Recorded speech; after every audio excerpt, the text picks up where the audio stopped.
État des lieux et droits de l'homme au Congo est le thème de notre débat. Avec moi pour animer ce thème, j'ai Octave Bandaka, j'ai Luamba Moké et puis j'ai Armel Malela. Octave Bandaka, secrétaire général à l'association panafricaine Thomas Sankara, c'est vous qui avez la parole. Vous la redonne. Merci pour avoir eu ma parole qu'on avait pour des circonstances utiles rappelées. Et donc je disais que sur le rapport qu'on avait laissé en son temps, donc nous sommes en 2009 sur le droit à la santé au Congo. Vous savez que le droit à la santé, c'est un droit précieux. D'ailleurs, comme tous les autres droits, il n'y a pas un droit qui est plus supérieur, certainement peut-être sauf le droit à la vie. C'est un droit sui generis, c'est un droit propre.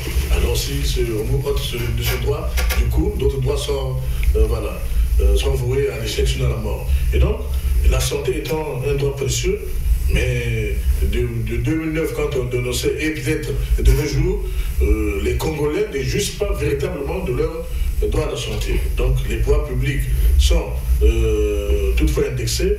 En son temps, c'était donc ces croupions des dindes qui donc passaient par les frontières poreuses.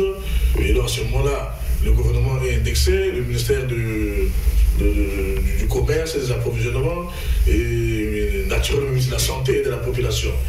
Et donc on avait eu donc à adresser ce rapport qu'on avait intitulé, comme je l'ai dit, le droit à la santé au Congo, un voyage au bout de l'horreur. Et justement, en son temps, on avait donc produit des rapports qu'on avait adressés à qui de droit, mais ça avait fait quelque chose. Quand on dénonce, ce n'est pas pour le plaisir de dénoncer. Quand on a dénoncé, il y avait donc ce droit à la santé, il y avait donc le problème de personnes vivant avec le VIH-Sida, cette pandémie qui défrait la chronique, et avec le problème d'antirétroviraux. Et donc on avait dénoncé en ce temps-là. Et c'était pas pour dénoncer, parce que 2 semaines après, le ministre de la Santé à l'époque, on a vu, donc il y a eu 2-3 avions qui étaient montés pour aller, je ne sais pas où, pour les médicaments et ramener. Et c'était un autre souhait, un autre joie, parce que le problème était quelque peu réglé, même s'il y a eu quelques problèmes en avant. On reconnaît donc des efforts que vous faites. Voilà. Nous allons passer à la deuxième partie de cette émission. Nous allons repartir du côté de la régie pour entendre le président de la Convention nationale des droits de l'homme sur cette question des libertés des droits de l'homme au Congo. Du rapport fait par les uns et les autres, les droits de l'homme sont violés au Congo. Parmi les cas les plus flagrants, l'arrestation de l'avocat Botongo Steph Bond dans son cabinet d'avocat est détenu par les services de la DGST, a souligné Thomas Nzolani, président de la Convention nationale des droits de l'homme. Non seulement on ne peut pas se permettre d'aller violer le cabinet de l'avocat, mais pire, aller arrêter un avocat dans son cabinet alors que le même article 53 de la même loi 026-92 du 20 août 1992 précise que l'avocat, quand il est nécessaire, peut être arrêté, mais en présence de son bâtonnier et du procureur général près la cour d'appel. Les exemples sont légion, poursuit Joe Washington Ebina, président des Forces Unies pour la liberté et la démocratie, et justifie selon lui le deuil des droits de l'homme au Congo. Pour Luamba Moké, président de l'Association pour les droits de l'homme et l'univers carcéral, l'État devrait introduire dans les programmes scolaires un cours sur les droits de l'homme, ce qui aurait comme effet la culture de cette connaissance chez les Congolais. Si les droits de l'homme ne sont pas respectés au Congo, la cause serait également l'absence des textes d'application des différentes lois adoptées à l'Assemblée, comme c'est le cas de la loi numéro 5/2011 du 25 février 2011 portant promotion et protection des droits des populations autochtones. Voilà le cas de ce jeune avocat donc arrêté dans son cabinet d'avocat en plein exercice de ses fonctions. Le président de la CONADO, Thomas Nzolani, dit que la procédure n'est pas celle-là. Alors aussi comme l'impression que même au niveau de la justice, ça ne va pas du tout. Vous savez bien que lorsque dans un pays, vous savez d'abord l'État est le garant de la promotion et la protection des droits de l'homme. C'est l'État qui s'engage au plan international, oui, effectivement, pour signer, pour ratifier plutôt les conventions. Et est-ce que, quand vous regardez tout cela que nous vivons, comme a dit le bâtonnier, mais ça commence par où? Mais allons-y, regardons le Congo.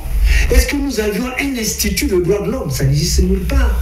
Est-ce que au moment où nous avons eu la décennie de 10-15 ans, où on nous demandait d'introduire les droits de l'homme dans les programmes scolaires, le Congo n'a jamais fait cela. Oui. Donc, il nous manque la culture des droits de l'homme. Or, les droits de l'homme doivent être enseignés dans les écoles primaires, dans les collèges, dans les lycées, dans les universités. Vous voyez qu'au Congo, aucune université, même en faculté de droit, on n'enseigne pas les droits de l'homme. Et on n'en met pas un master de droits de l'homme au Congo. Mais comme de fois, comment peut-on, si vous ne connaissez pas vos droits? Mais c'est ceux qui les connaissent qui vous les violent copieusement, correctement, sérieusement. C'est ça maintenant, le cas de l'avocat. Et si réellement, parce que les droits de l'homme doivent être enseignés dans les écoles de la police, dans les écoles de la gendarmerie. Mais est-ce que, allez-y voir, faites l'enquête, vous allez voir qu'ils enseignent le droit international humanitaire, c'est vrai. Mais ils n'enseignent pas les droits de l'homme. Parce que les droits de l'homme, on les trouve partout. Là, vous êtes dans votre maison, au milieu du travail, dans tous les ministères, il y a la présence des droits de l'homme. Mais est-ce que les Congolais connaissent cela? C'est ça d'abord le grand problème. Voilà. Donc c'est pour dire que lorsqu'il y a des violations des droits de l'homme, c'est qu'il y a la méconnaissance des droits de l'homme par tous les acteurs étatiques et même les non-étatiques sur les questions de droits de l'homme. Est-ce que c'est pas un fait exprès quelque part? Bon, vous voyez qu'on a des opportunités. Par exemple, les Nations Unies donnent des bourses. Regardez bien la Commission des droits de l'homme, c'est une institution qui devait effectivement réguler les questions de droits de l'homme au Congo. Mais la Commission des droits de l'homme, là, tu te l'avais dit, c'est un mort-né. Aujourd'hui, c'est un mort-né. Est-ce qu'on a le droit de penser que par moment, ça fait exprès?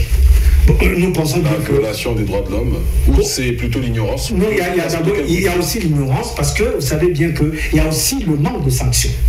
Parce que le tortionnaire doit être poursuivi. Mais malheureusement, nous avons des cas pendant où les gens ont été torturés. Nous avons le cas en 2012 du jeune Jean-Marie Manzoka qui a été effectivement torturé au commissariat de police des Plateaux. Et cette torture l'a amené jusqu'à la mort. Et nous avons effectivement, jusqu'à aujourd'hui, on a déposé les dossiers au niveau du parquet et rien ne marche. Les parents sont même fatigués. Parce qu'il y a des procédures. Lorsqu'un policier commet, ils ont effectivement, dit-on, des immunités qu'il faut effectivement regarder, tout ça, et ça pose problème. Donc l'accès à la justice pose problème. Alors qu'est-ce qu'on reproche à ce jeune avocat qui a été arrêté dans son cabinet d'avocat? Voilà, je vous dis tout simplement. Le Congo a ratifié le pacte international relatif aux droits civils et politiques. Donc ce pacte-là donne la possibilité à tout citoyen de faire la marche pacifique, d'avoir la liberté d'expression. Mais malheureusement, je crois que c'était le groupe où ils ont voulu faire le 27 novembre, c'est la journée de l'indépendance de notre pays. Donc l'opposition voulait effectivement faire la marche. Et cette marche pacifique qui devait normalement être encadrée par la police. Mais curieusement au Congo, c'est la police qui vient maintenant mater ces personnes-là et les arrêter. C'est ces manifestations dont les auteurs échappés, ils ont identifié certaines personnes. Et ce qui fait qu'on a parti arrêter effectivement Maître Ben dans son cabinet. Et dont le bâtonnier, et dont le président de la CONADO est en train de dénoncer effectivement le non-respect effectivement de nos propres lois. C'est ça le grand problème. Nous violons nos lois. Donc la police, la gendarmerie violent les droits. Ils les connaissent, mais ils les violent. Est-ce que vous pensez, M. Octave, que la politique finalement foule comme ça, ou balaye comme ça d'un revers de main les droits de l'homme au Congo? Oui. On peut être amené à dire oui, mais sauf qu'il y a une conséquence. Quand la politique fait foule au pied ou fait semblant de fouler au pied, mais les conséquences c'est quoi? Mais on est comme, qui dirait, mal noté. Il y a des notations. Même si le ministre d'emblée a peint joliment les avancées, oui. Mais attention, quand la politique essaie un peu d'enfreindre à l'avancée des droits de l'homme, on est mal noté, on est mal coté, on est... Voilà, dans la grille ici, on peut se permettre de dire qu'au Congo, on revient au Congo pour faire la notation, c'est un état de lieu, un bilan, 69 ans. Nous, on fait partie de la communauté internationale. Mais, pris à partie, le Congo, s'il faut le noter, mais c'est avec beaucoup de pesements encore. Oui, mais 69 ans après, selon vous, ça n'a pas évolué, ça a plutôt régressé. Mais pourtant, au niveau de la Commission internationale, la communauté internationale, le Congo n'est pas sous embargo. Bien au contraire, le Congo a des bonnes relations avec l'extérieur. Comment est-ce que vous expliquez ça? D'un côté, les droits de l'homme sont foulés aux pieds par le politique, mais de l'autre côté, le Congo a des bonnes relations avec l'extérieur. On comprend ça comment? Aujourd'hui, faudrait-il parler des droits de l'homme qui sont foulés aux pieds? Je crois que nous sommes même repartis à l'état de nature, où l'homme est un loup pour l'homme. Parce que ce que nous vivons, c'est vraiment invivable. Pensez-vous qu'aujourd'hui, que les journalistes sont molestés, tabassés, ils vont pour couvrir une conférence de presse? Pensez-vous qu'aujourd'hui, que la police arrive pour interdire l'Assemblée générale des avocats à Port-Noir, qui vont pour dénoncer l'arrestation de leurs confrères? Pensez-vous que la police peut aller jusqu'au niveau de la cour d'appel? Non, mais écoutez, nous sommes dans quel état? Comment? Violer le cabinet d'un avocat? Nous sommes repartis à l'état de nature. Je pense bien que le problème que pose maintenant sur que effectivement comment notre pays est bien coté à l'extérieur. Vous trouvez les frontières, on a des non, je vous dis franchement, c'est parce que nous tenons un discours qui n'est pas un discours réel. Ah oui. En fait, nous vendons de l'illusion à l'extérieur. Mais exactement, c'est ça le grand problème. Et ensuite, ce qui est encore dangereux, c'est parce que il ne faut pas y croire. Parce que les Nations Unies, la Commission africaine des droits des peuples travaillent avec les organisations civiles. Et ces organisations produisent des rapports. Et ces rapports vont... Et les rapports de la société civile sont pris en compte par ces institutions. Et notre pays, quand on leur pose des questions, mais ce sont des questions difficiles pendant ces sessions. Mais vous voyez par exemple, le mal c'est quoi? Le mal c'est que, comme la culture de droit de l'homme n'est pas développée à la base, la police ne connaît rien, la gendarmerie non plus, ou ils font exprès, ce qui fait que ce sont les dirigeants, les ministres, le chef de l'État, en se déplaçant, on leur montre les rapports. Par exemple, notre rapport que la DUC a produit en 2017, là, février 2017, et nous avons intitulé le portrait de la torture au Congo. Mais si vous voyez ces photos, vous voyez comment l'homme a été torturé par l'homme. Vous vous dites non, c'est pas l'homme qui a torturé, mais c'est l'animal, c'est un lion ou une hyène qui a effectivement torturé la personne. Donc on est dans... C'est ça d'abord la pratique. Et là, lorsqu'on montre ce rapport à nos dirigeants, mais ils sont hauts. Mais ils ne savent pas. Mais que les policiers, les gens, ceux qui sont les auxiliaires là, ils doivent faire attention parce qu'ils mettent en difficulté nos responsables. Donc ils doivent avoir la connaissance des instruments ratifiés par le pays. Et que le pays doit mettre ces instruments sur le plan national, c'est-à-dire mettre chaque fois. Vous savez que nous sommes un peu, on est trop simpliste. Regardez la constitution de notre pays. On vous donne l'article temps, on vous dit bon, la loi va effectivement déterminer. Par exemple, la loi sur les biens, si vous êtes nommé à un poste de responsabilité, vous devez effectivement venir déclarer vos biens. Vous l'avez déjà vu ici. Mais c'est bien dit dans la Constitution. Mais c'est ça. C'est-à-dire ce type de comportement est sur le plan national, sur le plan régional, sur le plan international. Et on veut faire des choses dans la précipitation. Je vous donne l'exemple. Nous sommes passés à l'EPU, ce qu'on appelle l'examen périodique universel. Cet examen-là, aucun pays ne peut s'échapper. C'est un cycle de 4 ans et demi. Et nous avions été là-bas, le deuxième cycle, c'était en 2013. On nous a donné 113 recommandations.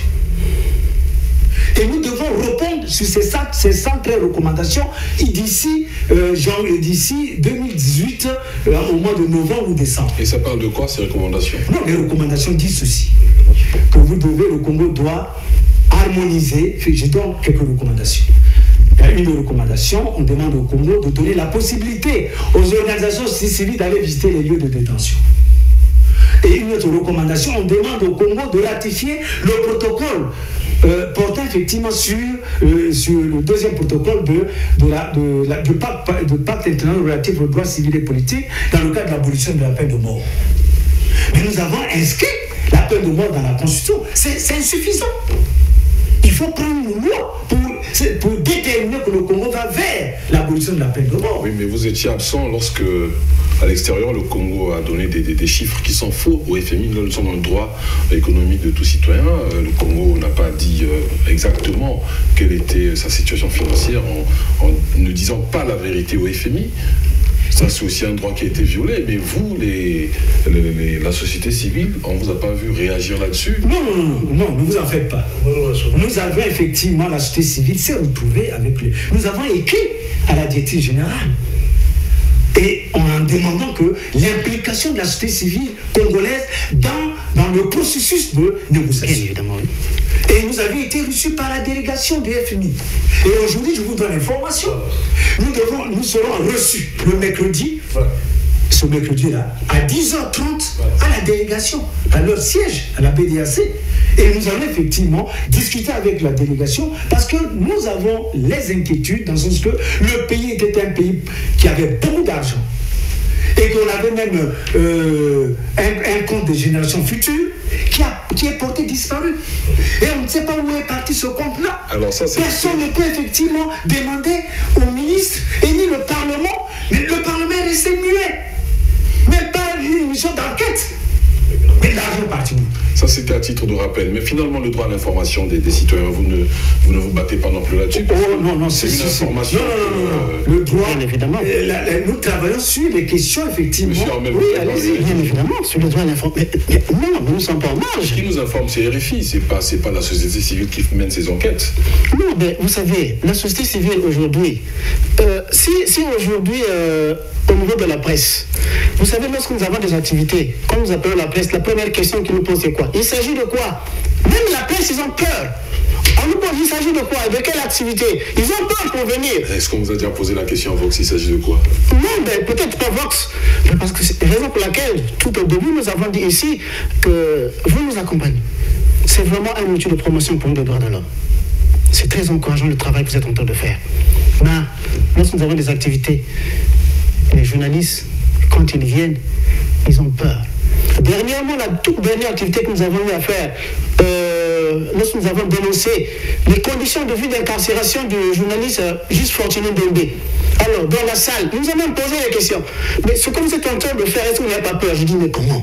Mais c'est un engagement que vous avez pris.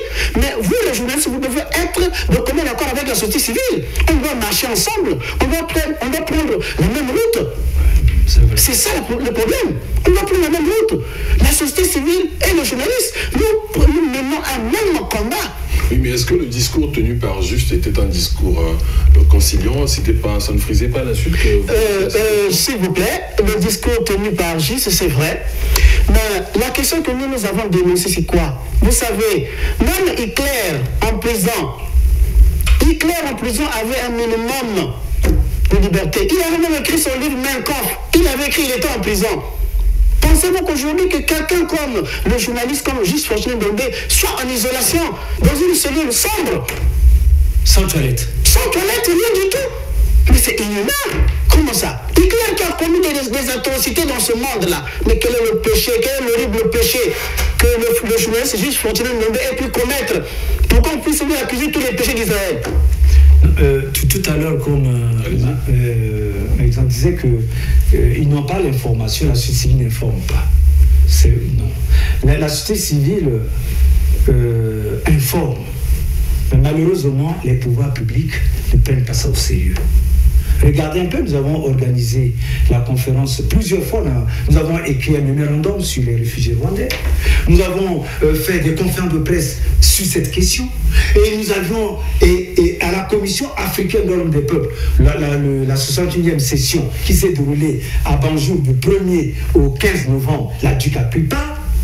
Et nous avons discuté sur cette question des réfugiés rwandais. Et nous disons toujours, nous ne défendons pas les droits des Rwandais, mais nous défendons les droits des Congolais et du Congo. Parce que le Congo a accepté abriter ces personnes ici, et que le HCR s'en dégage pour dire non, la cessation de clause. Est-ce qu'on a mis ça en ordre? Est-ce qu'on a bien planifié tout cela? Et vous voyez, mais pourquoi pas que les pouvoirs publics appellent les organisations qui ont suivi le problème pour discuter ensemble? On ne nous appelle pas. Et nous craignons que, si et seulement si, on ne repousse pas la date, et que le 31, le 1er, et la police, comme nous connaissons cette police, et on va vivre la situation de Mbata Mokolo, je vous dis, le Congo sera poursuivi dans la Cour pénale internationale. Mais ce n'est pas le ministre, mais c'est le chef de l'État qui aura un mandat d'amener. Et donc, nous pensons bien qu'on ne défend pas les droits des Rwandais, mais nous défendons les droits du Congo parce que nous respirons au Congo. Monsieur Gav, quelque chose? Sur ce point, justement, toujours dans le souci de promouvoir et de défendre les droits, non seulement, cette fois-ci, ce ne sont pas les droits des Congolais, mais le Congo a le droit de défendre le droit de toute personne qui vit sur son sol. Et naturellement, sur ce volet, la question des réfugiés rwandais nous préoccupe à plus d'un titre. Donc, tel qu'a argumenté le président Lomba, c'est cela. Donc, je reviens encore pour dire, les pouvoirs publics doivent prendre au sérieux les rapports, ce que disent les droits de la société civile. Nous ne sommes pas les ennemis. La République nous appartient tous. Donc quand on dit quelque chose, ça devrait même aider à ces gouvernants d'orienter, à tout cas plus d'une fois, ça a été. Mais dans d'autres circonstances, ils doivent aussi le considérer comme ça et avancer pour sortir de l'Orient toujours, le Congo ne soit toujours pas tiré vers le bas.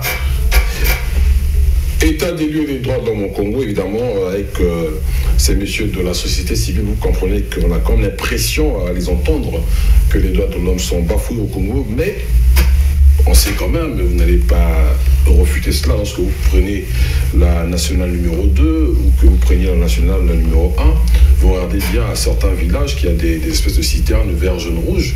Ça veut dire que le gouvernement fait quand même un effort de ramener de l'eau au niveau des populations qui n'ont pas facilement accès à l'eau potable. Donc l'accès à l'eau potable, c'est déjà là. On remarque aussi qu'il y a des panneaux solaires, donc l'accès à l'électricité pour les populations, c'est déjà là. Les populations mangent quand même. C'est vrai que les salaires prennent un coup, mais les Congolais mangent. Je pense. Donc il y a aussi l'accès à l'alimentation. Les antirétroviraux sont là. La promotion contre le paludisme, la mère et l'enfant, le président a donné dans toutes ses faveurs, allais-je dire. Je pense qu'il y a des efforts qui se font, mais à votre niveau, on a comme l'impression que c'est multiplié par zéro. Non, nous n'avons pas dit que c'est multiplié par zéro. Ok. Donc il y a des efforts qui se font. Non, l'État est responsable. Ah oui, l'État est responsable. Si l'État a l'obligation, les engagements pris par la législation nationale qui dit qu'il faut protéger la population. L'État est responsable de la vie de la population. Mais l'État protège la population. Oui, mais sinon le Congo sera envahi par d'autres pays. Oui, non, protéger, il faut savoir protéger comment. Et d'abord, les frontières sont sûres. Oui, on nous dit que bon, on n'entre pas n'importe où. Nous avons dit tout à l'heure, on a parlé d'un terrorisme, semblerait-il. Le jeune a dit que le Congo a ratifié plusieurs instruments. Et c'est un bon élève. De ce côté, c'est un bon élève. Et sur le plan international, le Congo est félicité à avoir ratifié, lorsqu'on dit telle convention, vous voyez même, le Congo a été même félicité en mettant dans sa constitution, dans le pacte social, l'abolition de la peine de mort. Mais moi je parle de l'objectivité, pas du subjectif. Non, je touche du bois, je vois des citernes verts, les gens boivent de l'eau. Mais c'est déjà un effort quand même. Mais non, l'État, il n'y a pas d'effort. L'État doit tout faire pour que la population puisse être dans des bonnes conditions. Ça, c'est l'obligation de l'État. Mais là, il n'y a pas un cours d'eau, ils font des forages, ça. Mais oui, mais allez-y, oui, ces forages, là, parfois, ce sont devenus des éléphants blancs. Je vous dis sincèrement. Et la route, quand vous parlez de la route, c'est bien. Mais allez-y voir comment nous avons même posé la question à la Banque mondiale. Mais quand vous donnez l'argent au Congo, est-ce que vous avez des experts qui viennent voir le travail qu'on a fait? Regardez ce qu'on a fait sur la route vers le lycée Thomas Sankara. Ces caniveaux-là. Est-ce que ce sont des caniveaux pour protéger la population ou ce sont des caniveaux pour tuer la population? Alors, on a 2 minutes, on ne va pas juger le Congo ou le gouvernement sur une route. Hein. Vous savez, 80% des routes construites au Congo sont en bon état. Bon, 20%, mais 20% c'est rien. C'est le ministre Bouya qui l'a dit. Je le dis. Non, vous savez bien que... Monsieur un exemple, s'il vous plaît, j'aimerais ajouter quelque chose parce que... En 30 secondes. Oui, mais ce que vous avez épinglé ici est très important. Vous avez parlé de la sécurité. Est-ce que la sécurité au niveau de la population s'arrête juste au niveau d'une sécurité, qu'est-ce que je veux dire, au niveau peut-être physique? Je dis non. Mais lorsqu'on protège la population, quelle est la qualité de l'eau que nous buvons? Quelle est la qualité de l'eau que nous buvons? Est-ce que le Congo, au niveau de Brazzaville ou de Pointe-Noire, le Congo n'est pas un pays où on devrait encore mettre des fourrages dans Brazzaville? Hein? Nous sommes arrosés de cours d'eau, mais on met encore des fourrages dans Brazzaville. Les tuyaux sont rouillés. Pensez-vous que c'est la protection de la population? Non. On nous donne la mort à bon prix. Vous avez une très très bonne argumentation, mais nous sommes pris de court par le temps. En tout cas, merci beaucoup à M. Lomba Moké, président de la DUC, l'Association pour les droits de l'homme et l'univers carcéral. Nous espérons que les choses vont aller de l'avant. À partir de maintenant, on prend la limite 0 jusqu'à... Donc on oublie les 69 ans passés. On commence à noter le Congo à partir de maintenant jusqu'à l'infini. Merci beaucoup à Armel Malela. Vous êtes assistant juridique à la CONADO, Convention nationale des droits de l'homme. Et puis évidemment, merci beaucoup à M. Octave Mandaka qui a tenu à être avec nous pour parler de la question des droits de l'homme. Vous êtes secrétaire général à l'association panafricaine Thomas Sankara. État des lieux des droits de l'homme au Congo était le thème de notre émission. Mesdames et messieurs, merci et au prochain débat.